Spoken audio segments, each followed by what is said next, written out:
Hey TV fans, welcome to Tori Talks TV. On this episode, I'll be reviewing and recapping Evil Season 2, Episode 5. This episode is called Z is for Zombies, and just fair warning, there's going to be a whole bunch of spoilers coming up because, of course, I'm recapping the episode.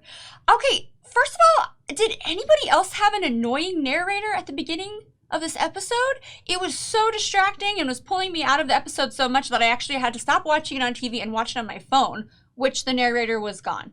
Am I going crazy? Is the show really rubbing off on me? Am I possessed? Anybody else have that? Let me know. All right, let's get into why this episode is called Z is for Zombies. So one of Kristen's daughters, Lila, and her friend Alex, they're obsessed with zombies. I mean, naturally, right? That's what kids are into these days, right? I don't know. I don't have kids. So they're watching this zombie show and they're getting really into it. Then they hear a noise from outside. They look out the window and they see this kind of dark figure go by looking kind of zombie-like. They go out there to investigate because I feel like Lila is totally getting the investigator gene from her mom. And they don't really find anything, but she discovers she has blood on her shoe. So there's that little nugget. And so then we get to meet Alex's dad, who Alex says, you know, that's not my dad. He's just not himself. And he's just kind of staring into space. So her father works for this company called Congo Run, which it's a lot like Amazon. And this warehouse apparently turns their employees into zombies. I can totally get that. I mean, at the end of like a 12-hour nursing shift, you're just kind of dead to the world and you have nothing left to give. So I can see the comparison. I can see why they're considered zombie-like. So these two girls take a little trip to this mystical shop where the lady who works there tells them this story, the history of zombies, because they're like, hey, her dad's turning into a zombie. What can we do about that? And she says that it started in Haiti with the slave drivers like a long time ago. And I guess the slaves were just so exhausted from this manual labor that they were actually killing themselves to escape it. And so the slave drivers have this ploy to get them to stop killing themselves, saying that if you kill yourself, then you're not going to heaven or hell. You're just going to become a zombie and you're going to be stuck working like this forever. So there's some kind of scare tactic there. So this lady gives them two solutions. There's a little blue vial and there's a little green vial. The blue vial is for her dad, and then the other vial is for the slave driver. And they're like, well, who's the slave driver? She's like, you're going to find out. So they slip the solution into her dad's food. The very next day, he oversleeps. He's like in a panic, running downstairs, calls his boss. He's like, hey, I'm so sorry. And then he finds out that like 40 of his coworkers where he would have been were like poisoned by this gas and they're like permanently affected by it. So they're not going to be working there anymore. So the girls are feeling pretty good about themselves. They're like, yeah, we saved your dad from that. So then I think he just kind of gets charged up and then he becomes kind of like the de facto leader of this unionization effort, and then all these workers are there, and then his boss comes over because he's like, stop the madness, stop doing this, and they find out that there's your slave driver. So they sneak his solution into his little sticks of gum, which is very creative, ladies. They have to give it to you. So then that solution, I guess, so that worker, his name is Mr. Hamlin. The very next day, it turns out he showed up to work inebriated and he was fired. So this exec from Congo Run goes over to Alex's dad's house and is like, hey, we want to promote you. And you're going to take over the position that Mr. Hamlin had. He's going to make lots more money. Girls are just like ecstatic about it. They really made a difference. Well, her dad, he gets to work from home and he's got like the warehouse camera set up, and he's basically barking orders to these warehouse workers and kind of is turning into a slave driver as well. And it's pretty sad to see. The girls just look defeated, like, we thought we were doing good, but that backfired quickly. All right, so the other part of this episode has to do with Father Mulvehill.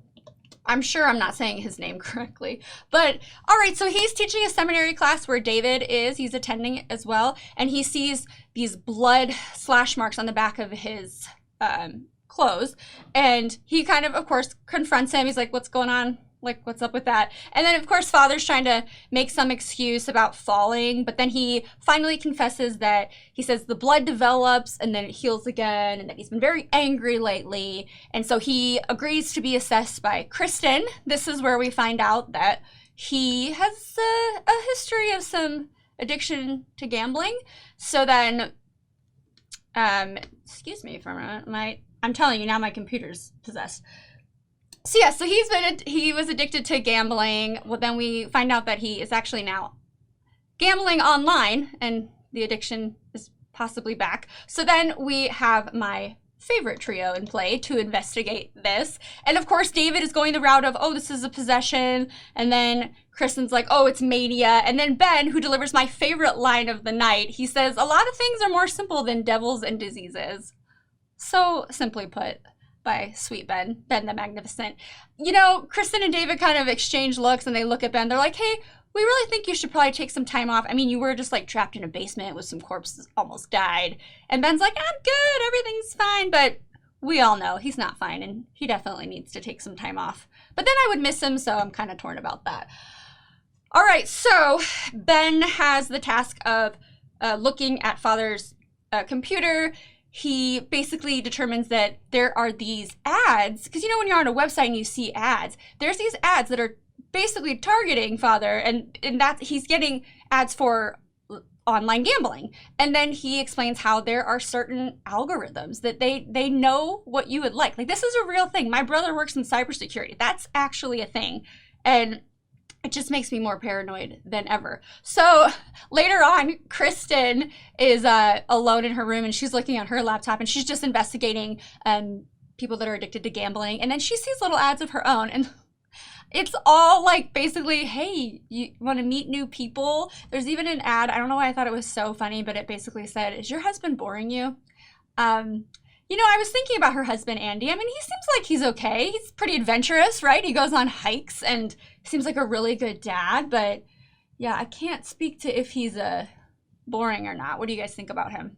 I don't think we really know enough about him. So then she sees in her room, you know, the djinn, her friendly little djinn with the fiery hair, and he's kind of like acting lasciviously. So obnoxious.